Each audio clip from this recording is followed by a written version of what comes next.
जय भीम साथियों, जय भीम। और साथियों, आज मैं बता दूं आपको कि बसपा को सीटें क्यों नहीं मिल रही, बसपा मजबूत क्यों नहीं हो रही, बसपा का ग्राफ क्यों गिरता चला जा रहा है दिन ब प्रतिदिन। तो साथियों, इसकी दो वजह हैं, दो वजह। इसकी सबसे पहली वजह तो यह है कि मुसलमानों का एक तरफा वोट सपा में ट्रांसफर हो जाना। और सपा में ट्रांसफर हो जाना इसका मतलब आपको नहीं पता होगा, शायद मैं बता देता हूं कि जब हम लोग सपा की सरकार थी, शहर बाजार जाते थे तो वहां ये दाढ़ी टोपी वाले जो लोग होते हैं, ये बिना वजह ही थोड़ी सी भी हमसे गलती हो जाती तो बिना माँ बहन की गाली के नहीं मानते और शोषण हमारे समाज का करते, हिंदू समाज का बड़े पैमाने पर शोषण करते। चोरी डकैती, अपहरण, बलात्कार, लूट फरोती, ऐसे बहुत सारे ये काम करते जिससे इनको लाभ होता। और बसपा में इनको ये सब करने को नहीं मिलता, क्योंकि बसपा वो पार्टी है जो किसी को अथॉरिटी नहीं देती कानून हाथ में लेने की। बसपा नहीं चाहती देश में खून खराबा हो, बसपा नहीं चाहती किसी की हिस्सेदारी छीनकर हम खुद खा लें। तो सपा की सरकार में यही होता था और कांग्रेस सरकार में भी यही होता था। इसीलिए इन लोगों ने एक तरफा वोट इंडिया गठबंधन को करा। तो जो हमारे समाज में, ओबीसी समाज में गरीब लोग थे, जो हमारे एससी समाज में गरीब लोग थे, यानी जो बसपा के वोटर थे, उन्होंने सोचा कि यार कामयाबी तो नहीं मिलेगी, क्योंकि बस ये जो सपा, ये मुस्लिम जो समाज है, ये एक तरफा सपा की तरफ जा रहा है, इंडिया अलायंस की तरफ जा रहा है। उन्होंने सोचा अब तुम एक काम करो, हमको अपनी जान बचानी है और जान बचानी है इनसे, तो हमें बीजेपी में क्यों ना चले जाएं। तो ये सब लोग बीजेपी में चले गए और इसी वजह से बसपा को सीट नहीं मिल सकी। और इसके साथ साथ एक वजह और है, ये जो जाटव समाज है ना, जाटव समाज, इस ईमानदारी से ये बसपा पार्टी में जितने जाटव समाज के नेता थे, एक हमारे, ये मैं असमोली विधानसभा की और संबल लोकसभा की बात कर रहा हूँ, पूरे प्रदेश का यही प्लान था, यही पूरे प्रदेश में हुआ कि हमारे जो ये असमोली विधानसभा और लोकसभा की संबल सीट लगती है, इसमें बहुत सारे जाटव समाज के लोग नेता थे। जैसे एक का नाम धर्मेंद्र था, एक का नाम कुंवरपाल था, एक का नाम चरण सिंह भारती था, ऐसे बहुत सारे नेता थे। और जबकि वीर सिंह एडवोकेट भी। साथियों, इन लोगों ने जो हमारा छोटा गरीब समाज था, इनकी सुनवाई नहीं की, इन्होंने लूट मचाई, लूट। यानी इनकी इतनी हिम्मत तो थी नहीं, इन जाटवों की हिम्मत इतनी होती ही नहीं है, इन एससी समाज के लोगों की इतनी हिम्मत होती ही नहीं है कि किसी बड़े इंसान को सता सकें। ये छोटे, इन्होंने छोटे ही समाज के लोग, यानी एससी समाज के ही लोगों को सताया और इतना सताया कि उनको राशन भी नहीं लेने दिया। जब उनको राशन भी नहीं लेने दिया और साथियों इधर बीजेपी आवाज लगा रही थी कि हिंदुओं की सरकार, हिंदुओं की सरकार, उधर उन्होंने ऐसे घोषणा पत्र लेकर आए, इतने लालच दिए पब्लिक को, अनेकों वादे किए। तो लोगों ने सोचा, ऐसी समाज के लोगों ने भी सोच लिया कि बोले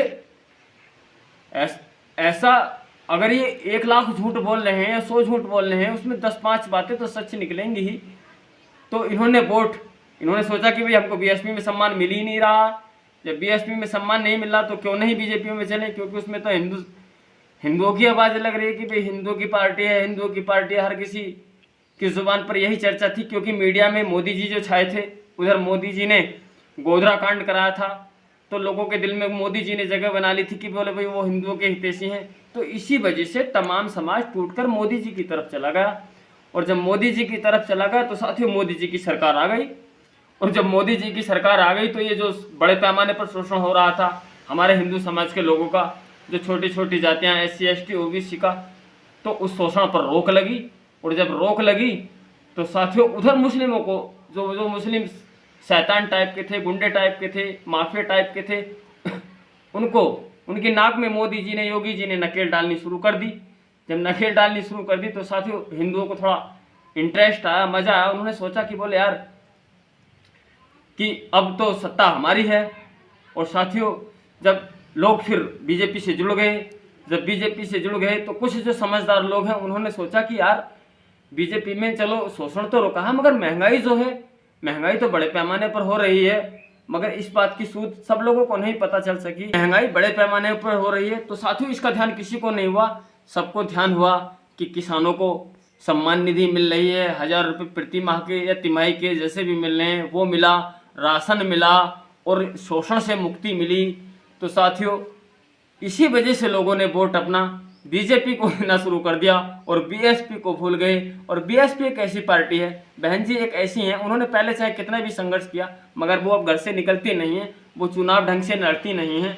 क्योंकि उनको चुनाव ढंग से लड़ना होता तो वो मैदान में आए, आकाश आनंद को उतारे, अपने बड़े बड़े नेताओं को उतारे, यानी सर्व समाज के नेताओं को गांव-गांव भेजकर या शहर में भेजकर उनको बताने का काम करें, उनको जगाने का काम करें कि हमने इतना ये काम किया, हमने आपको महंगाई से दूर रखा, हमने आपकी शिक्षा को नहीं छीना, हमने आपकी तरक्की के लिए जिले बनाए, हमने आपकी तरक्की के लिए तहसीलें बनाई, हमने आपकी तरक्की के लिए सरकारी नौकरियां निकाली। ये उन्होंने नहीं बताया। जब उन्होंने ये नहीं बताया तो साथियों बीजेपी मजबूत होती चली गई और मुझे तो लगता है पता नहीं कितने दिन के लिए बीजेपी मजबूत हो गई है। बीजेपी की सत्ता सहज में जाने वाली नहीं है और ना जाने का कारण यही है, मुसलमान एक तरफा जो वोट सपा को करता है, इंडिया अलायंस को करता है। जब वो इंडिया अलायंस को एक तरफा वोट करता है तो हमारे दलित समाज के लोग सोच लेते हैं कि बोले भाई जब ये मुस्लिम उधर भाग रहे हैं तो हमको इनसे अपनी जान बचानी है, तो वो साथियों अपना वोट बीजेपी को कर देते हैं। या तो मुस्लिमों को मैं बताता हूँ, अगर बीजेपी की सत्ता बदलनी चाहते हैं मुस्लिम तो इनको या तो आज़ाद समाज पार्टी को वोट करना पड़ेगा या फिर इनको वोट बीएसपी को करना पड़ेगा। जब तक ये मुसलमान सपा को नहीं छोड़ेंगे, इंडिया यानी कांग्रेस को नहीं छोड़ेंगे, तब तक साथियों सत्ता नहीं बदली जा सकती इस देश की। जब तक सत्ता बदलना मुश्किल ही नहीं नामुमकिन भी है, क्योंकि ये हमारा जो समाज है असल में बहुजन समाज, ये साथियों ऐसा समाज है, बहुत भोला भाला गौ टाइप का समाज है। ये किसी पर अत्याचार नहीं करता, ये किसी का शोषण नहीं करता, बल्कि इसका ही शोषण करते हैं सारी जाति बिरादरी अधिकतर। तो ये साथियों ये अपनी जान बचा रहा है, ये सोच रहा है कि बोले भाई महंगाई है तो सभी के लिए है, कोई भी प्रकार की परेशानी है तो सभी के लिए, तो मेरे को थोड़ी है अकेली। यही सोच कर लोग वोट बीजेपी को कर देते हैं साथियों। और साथियों इस पर आप ये बताइए मुझे कि आपको जो मैं बता रहा हूँ, जो मैं आपको ये बताना चाहता हूँ कि जो ये बिल्कुल ऐसे ही हो रहा है या नहीं हो रहा है कि बीजेपी की सरकार बार बार इसीलिए बन जाती है क्योंकि मुस्लिम जो समाज है एक तरफा सपा की तरफ जाता है या कांग्रेस की तरफ जाता है, इसीलिए बीजेपी की सरकार बन जाती है। अगर ये मुस्लिम एक तरफ सपा में न जाकर बसपा में आ जाए साथियों और उधर दलित आ जाए, यानी 22% दलित और 22% मुस्लिम अगर बसपा के साथ आ जाएं तो साथियों यानी बहुजन समाज में यानी ओबीसी समाज में जो छोटी छोटी जातियां हैं ये फिर हमारे साथ लग जाएंगी। यानी हर कोई चाहता है मैं चलती गाड़ी में बैठूं, खड़ी गाड़ी में कौन चाहता है मैं बैठ जाऊं, खड़ी गाड़ी में से उतरता आदमी सोचता गर्मी लगेगी, क्यों ना चलती सवारी में बैठूं तो थोड़ी हवा लगेगी। इसी कारण साथियों बसपा की सरकार नहीं आ रही। साथियों बीजेपी की सरकार बनाने का कारण, बहन जी को तो लोग झूठा लाछन लगाते हैं कि बहन जी बीजेपी की बी टीम है। बहन जी बीजेपी की बी टीम नहीं साथियों, ये मुसलमान जो इस देश का है वो कभी नहीं चाहता कि देश में चैनो अमन रहे, सुख शांति रहे, कोई किसी को नहीं सताए।